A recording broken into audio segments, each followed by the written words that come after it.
It's Tune In with Power Psychology and Associates. Find your joy again with Brittany Meredith. How you doing, Brittany?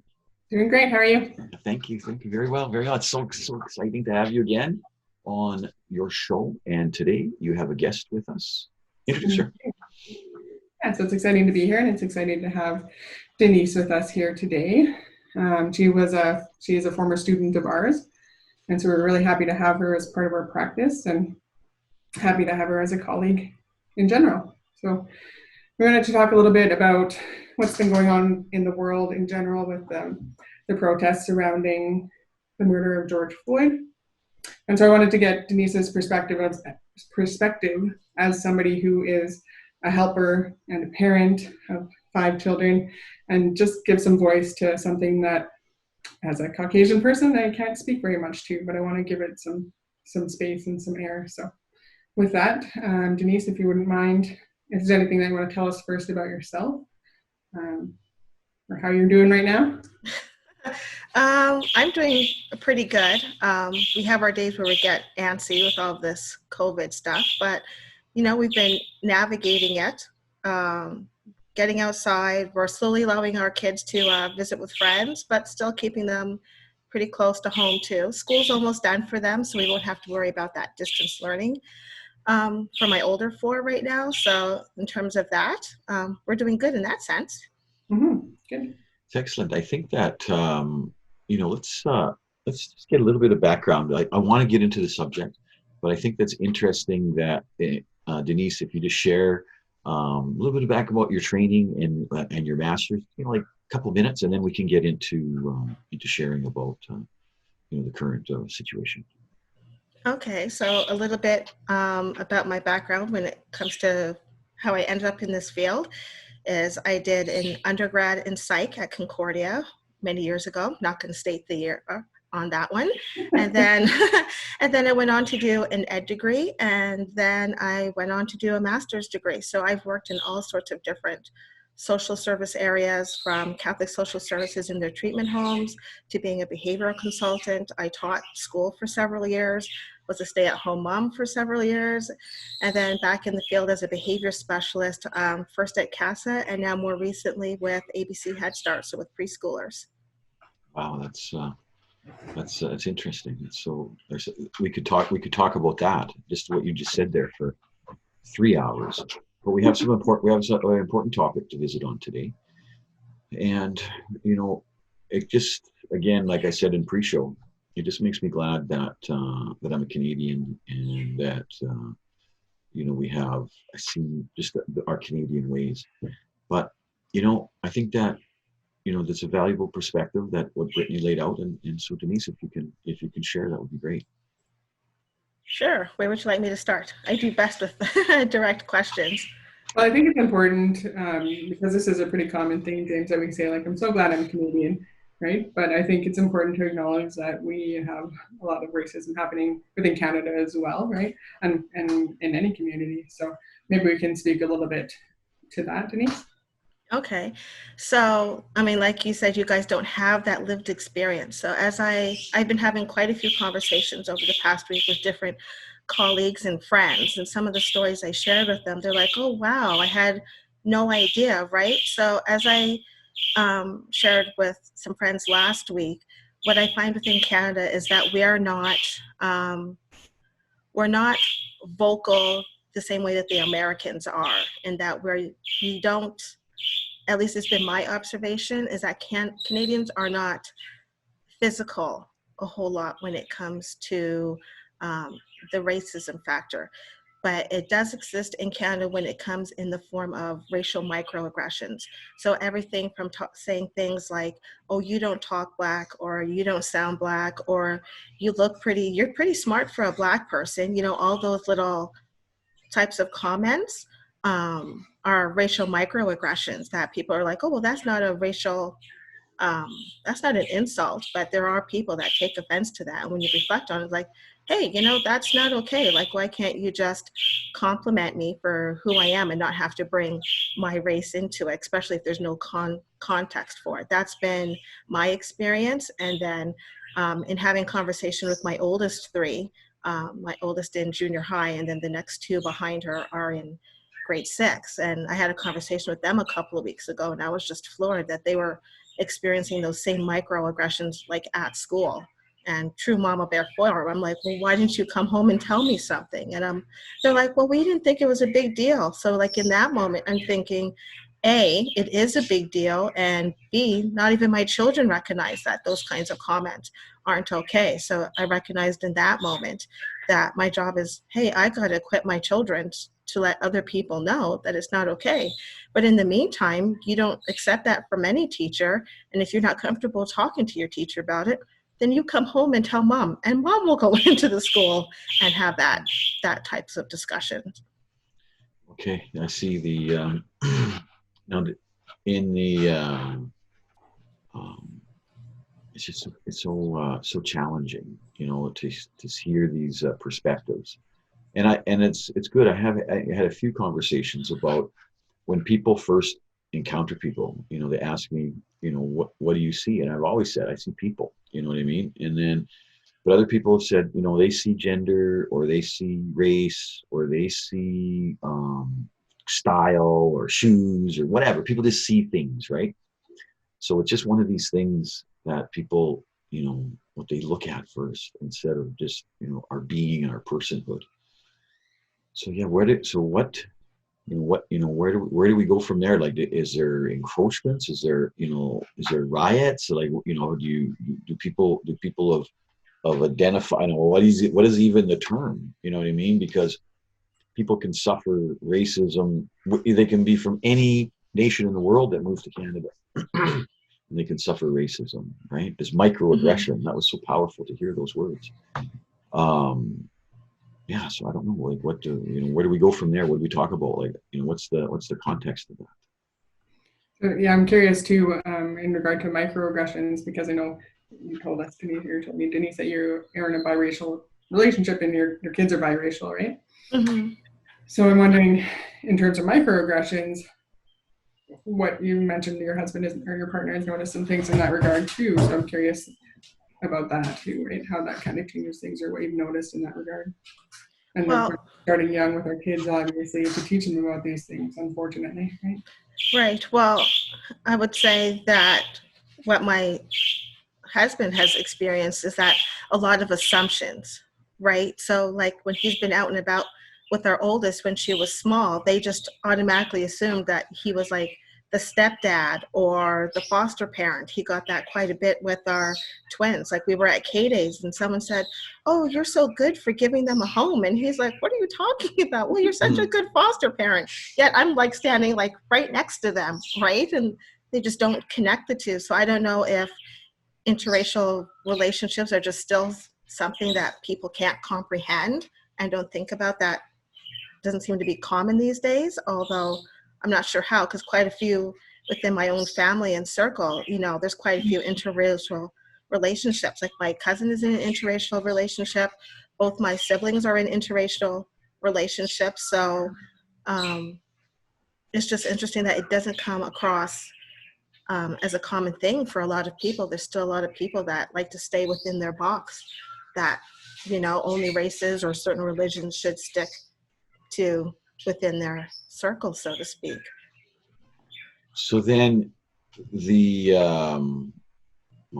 in the counseling world with interracial marriages, and again, I've never really thought of this. I've always thought, you know, it's young people that are in love, and, you know, they got great, you know, it's great families, and, you know, do they play hockey and football? Well, soccer I'm okay with, right? You know, that's more how I draw it, right? You know, it's like, so then, but then from people that are in it, how do you do people counsel for that? And are they coming in for counseling? And then in terms of, you know, how do you deal with that in the world at large? Because I really think that people, a lot of times, from the anxiety and the tension of what you say that at K-Days, and someone just comes there and says something, you know what I mean? Like I think they're saying things before they even realize, you know, what they're saying. You know, they're trying to be friendly and they just don't even know the words, right? So, you know, I think as we move along, and, you know, people just get more with the idea that people are people, right? But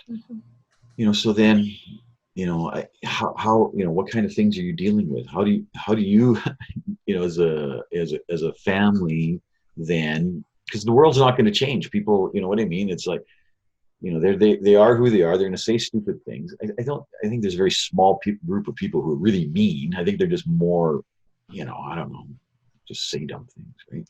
But how do you guys handle it? And what do you go through? And how does your training as a counselor, how's it helped you? Well, I haven't had that opportunity yet to work with, interracial relationships, people that come for counseling for that aspect. It certainly is an area that I am interested in, and it comes from a place of education. So to go back to where you said, well, what do you do with that person that says something completely off color? They're trying to be nice, or they're just completely clueless. You're not too sure where they're coming from. I had my neighbor ask me about that last week. And I said, yeah, you do have those people where they do mean well, they just don't articulate themselves well. But in any instance, you just take it as an opportunity to educate them, right? So you use that opportunity for education. So like in my husband's case, he would say, well, no, these are my children. We're in an interracial relationship. And then it's sort of like they have like a light bulb moment, right? Okay. But in the counseling field, if you were to counsel a interracial couple, whether it's Black, white, Chinese, East Indian, whatever those dynamics are, is to have that background knowledge of some of the key roles and values of the other person's background. So I had a conversation with a colleague last week, and we were talking about that, she's Canadian and she still lives at home.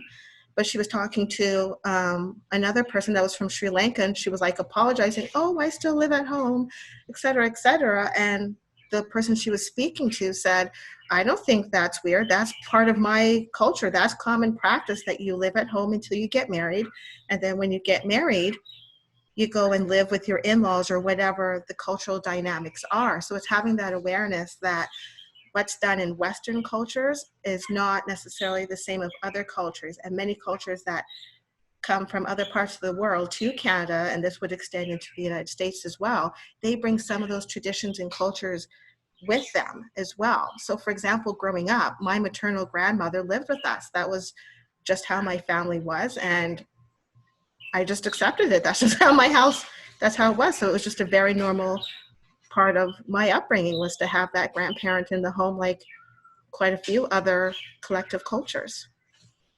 My first family member came to Canada, let's say 1890s, and they were coming from a dispersion of German peoples out of Russia, and then my grandpa showed up after the First World War, and I can tell you right now, the way Canada is structured, the discrimination isn't necessarily racial. Racial just becomes that reason at that time. You know what I mean? Like, there's stories in my family history that are the same as your family stories, and you know what I mean?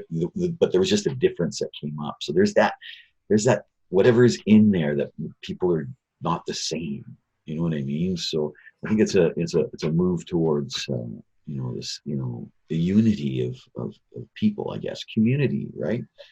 Building community and trust and all that. So as you're watching this news that's in the United States that's coming up, do you watch a lot of it? And is there any value to watching that? And if there is, what are you getting out of it? Well, when it comes to the news broadcasts on the TV, I'm very aware of the mental health aspect, not only, for myself and my spouse, but especially my children, right? So we do filter how much they take in, because I guess for me, it's that mama bear aspect, right? I don't want to overwhelm them and give them something extra to worry about, because childhood is so short and so precious that I want them to have those carefree moments.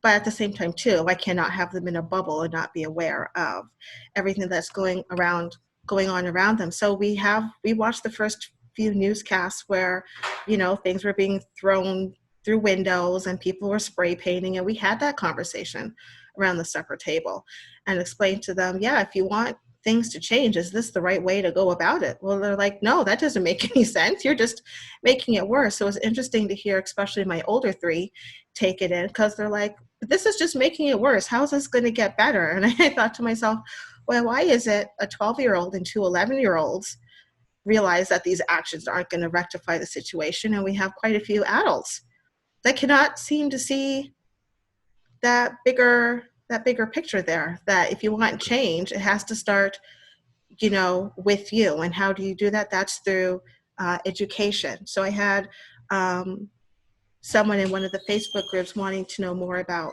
how do I teach my kid about anti-racism? How do I teach them about discrimination? And I messaged her and I said, well, first of all, how old's your kiddo? And she's like, oh, he's 3.5. So I said, well, the first thing you have to understand is that 3.5, kids don't understand race. So if you have a 3-year-old or a 4-year-old that says, hey, mommy, that person's skin is brown or pale or whatever comes out of their mouth, it's literally as they see it, not from a racial context that we perceive things, right? So you take their lead. So in our house, we've never told our children, oh, well, dad's Caucasian and mom's Caribbean and blah, blah, blah. We just let them figure that out for themselves and follow their lead. So I said to her, the best way that you can teach about anti-racism is just make it an everyday part of your conversation. Diversify your toys. So if you're buying a fire truck and firefighter toys, why do all the firefighter action figures have to be Caucasian? Why can't some of them be Black or East Indian or Asian? So look for those diversified toys. It comes in the stories too. So there's tons of books out there where the main character is of various minorities, but the storyline has nothing to do with race. It can be them going out on an adventure or them just going for a walk, or there's lots and lots of books out there where the main character is a minority, but the story isn't racially charged. Now, that being said, my kids do have books about, Martin Luther King, Rosa Parks, Viola Davis, but they also have books where the main characters take place in different time frames, like Ruby Bridges. My youngest daughter read several books about Ruby Bridges, and she just read a general historical fiction book about kids growing up in the 1960s during the civil rights movement. But then my middle daughter also read some books about these two twins that lived at the White House, and this book was published before Obama was even in the White House. So as to look for those types of stories. And there's lots out there. That's where the education starts, is at home, right? Starts with the books and toys at a small age and checking out those festivals. So I don't always take my kids to Cary West. We have been, because that's part of their culture, but anytime we have another event going on that encourages different cultures, then we take them to it. So I've taken them to powwows. As we said before the show started, my 3 girls are in Irish dance. And that's because their dad is part Irish, right? So it's teaching them, yes, this is who I am, but it's just part of who I am. It doesn't define who I am. I'm much more than that. And that's what we're trying to teach our children. We push education big time in our house, because at the end of the day, it's education. And at the end of the day, you need to be able to feed yourselves and be a contributing member of society. So those are the things that are dictated in our home.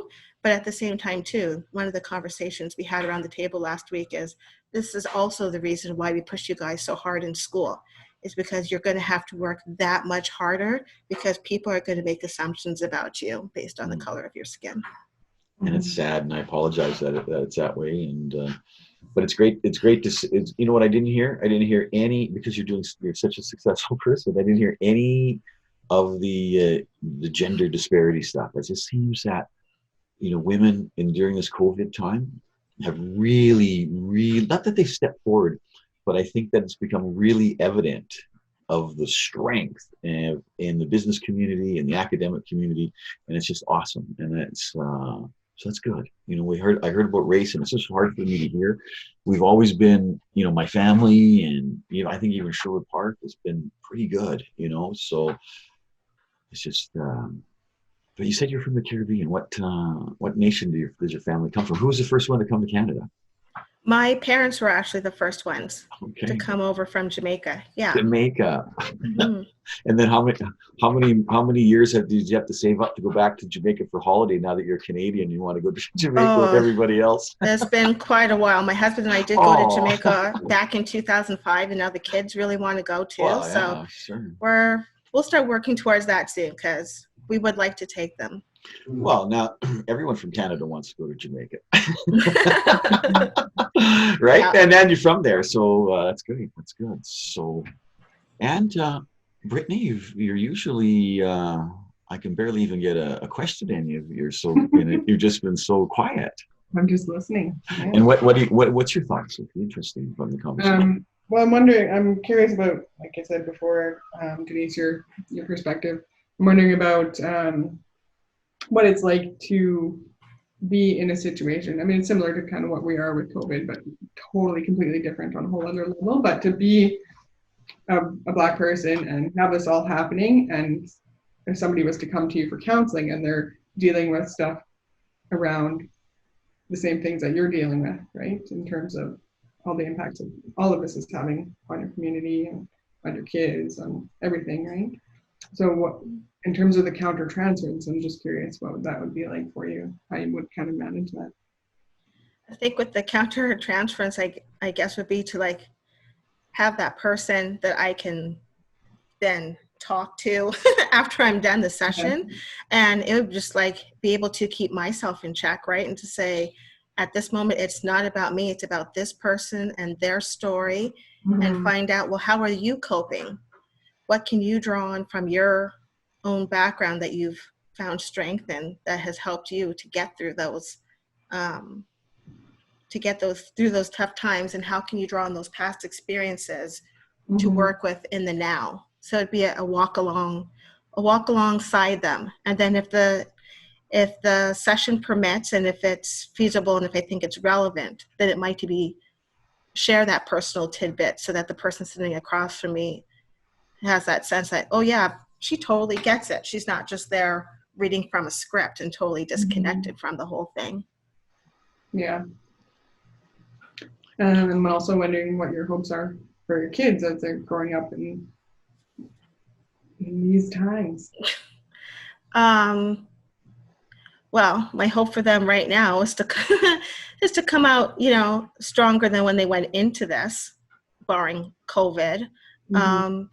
My hope is that they will speak up in those times where they hear those racial microaggressions, in those times where, looking back on it now, I should have spoken up but didn't recognize it myself until many years later. So I'm hoping that as they grow to be teenagers and, young adults, that they're able to call people out in a respectful manner. And we've had that discussion on, hey, that's not okay. That's a pretty big assumption for you to make based on my skin or my culture or my name or whatever the case may be. So it's for them to be vocal about it, because I think it's one thing. I was talking to my cousin about this yesterday, and she's experienced the same thing, where she's experienced a lot of those racial microaggressions, even recently, and she didn't call the person out on it. So if it's anything this past week, we're like, we need to start speaking up more. So it would be for my kids to start speaking up more from a younger age and not get through halfway through adulthood to say, hey, that's not okay. I want them to start saying, hey, that's not okay from now at 12, 13 years old, not when they're still doing when they're 25, but start practicing from now. Yeah, absolutely. And I think that'll come as more awareness of these things comes, like more awareness of what the microaggressions are and how this happens in day-to-day life, so we can start to make shifts happen, right? And we also wanted to talk about local businesses, especially if you know any any Black-owned businesses in the Edmonton area in general, but this is a short station, right? So right. I'm not aware of any particular ones in Sherwood Park. Not to say that they're not there, but often, when we need something, and someone in the Black community needs something, we typically go into Edmonton. That being said, I do now finally have a person that does my hair that's right here in the fort. And she's a personal friend of mine, and her hair salon is Casilda Beauty, and that's here in Fort Saskatchewan. But then before, meeting her, I used to go into Edmonton to see Felicia at Phoenix Hair on the south side, and she's really good. In talking with a friend last week, food is big. So I can mention a few restaurants. So a restaurant that my family has enjoyed for years, and the owner of this particular restaurant, I actually went to school with her son many years ago, and that's Irie Foods. And you'll often find them at Taste of Edmonton and Kerry West. And another good restaurant I've heard is Ayamide, which is on the north side of Edmonton. And I just recently heard that there's a magazine called Melanistic Magazine, and that's Black owned as well. Oh, that's in Edmonton too? Yeah. Oh, that's awesome. I didn't know. Yeah. That. Yeah. No, there's Langano, am I saying that right? Langano Skies. It's a good one on White Ave too, restaurant. Oh, okay. And then I was following one page because I was looking for dance classes, and that's called Soca Fit. So that's all dance based. And then I just heard, because I'm into baking, so I'm always looking for new treats. And I was talking to a couple of friends of mine, and there's a new one called Hummingbird Bakery and Events. And I guess that's Trinidadian based. So that's just my own personal bias because of the Caribbean background that I'm always going to tend to steer towards Caribbean establishments or something of that nature. Oh, that's awesome. I'm definitely going to check some of those places out. Yeah. So then you're talking that we can get like, Toto and Jamaican cake and cornmeal pudding. Like this is what you're talking about. These are the places, this bakery. Yeah, I haven't checked out Hummingbird Bakery yet, but I would assume she would have some of those things. So the nice thing about these Caribbean restaurants is that they have a combination of Western foods, because not all Canadians can handle the spice, the intensity. So they always have a variety on the menu. Like there's a new Caribbean restaurant here in the fort called Kilograms, and she has a combination of Caribbean food and Canadian foods. So what makes it spicy? Like, I know that's spicy, and then, because what do they call the Indian food? So there's a New Asian Village. They're one of our sponsors, and Monica there, her food's spicy. So then what's the Jamaican food? What makes it spicy? Is it curries and stuff too, or what's in that? It comes from the different peppers that are used. Peppers, okay. Yeah, so one of the key peppers that are used are Scotch bonnet peppers, and those can be quite spicy. I think you're going on the Food Channel now after talking like this, Brittany. But that's good. Yeah, but if you ever want to try, something just out of your local grocery store, every single grocery store now has an ethnicity aisle, and depending on the store, it'll be labeled Caribbean aisle. So even the Walmart, if you go into Walmart, they have Caribbean aisle. So anything that's labeled by the Grace brand, you're pretty safe to cook with and get that true Caribbean flavor. So if you're a fan of jerk chicken, you can go in there and buy a bottle of that. I dropped a bottle of that for a friend last week, and they were really excited about it. So it's in your grocery store. Utilize it. They're there for a reason. That's fantastic. So then you're a cognitive mindfulness therapist. You're going to be, now you have to challenge your license in open verbal challenge. And Brittany, aren't you the person that she'll have to stand before? Aren't you adjudicator? No, he's referring to the ethics exams to become the registered psychologist. Oh, okay. I got to get my provisional licensure. So right now, okay. CAP has all my academics, and so they're evaluating them. So hopefully by the end of July, beginning of August, they'll say, yay, we approve your academics, and now I can, apply to be provisional. Masters of Art in Counseling and Psychology, and you're but days away from being a registered psychologist. Provisional registered psychologist. Yeah. Well, what a gift to the community. I think that it's been such a pleasure to meet you. Denise Stacey here on Tune In with Power Psychology and Associates. Find your joy again with your host, Brittany Meredith, on the Health and Wellness Channel, only on TVU. Bye. Bye. Bye. Thank you.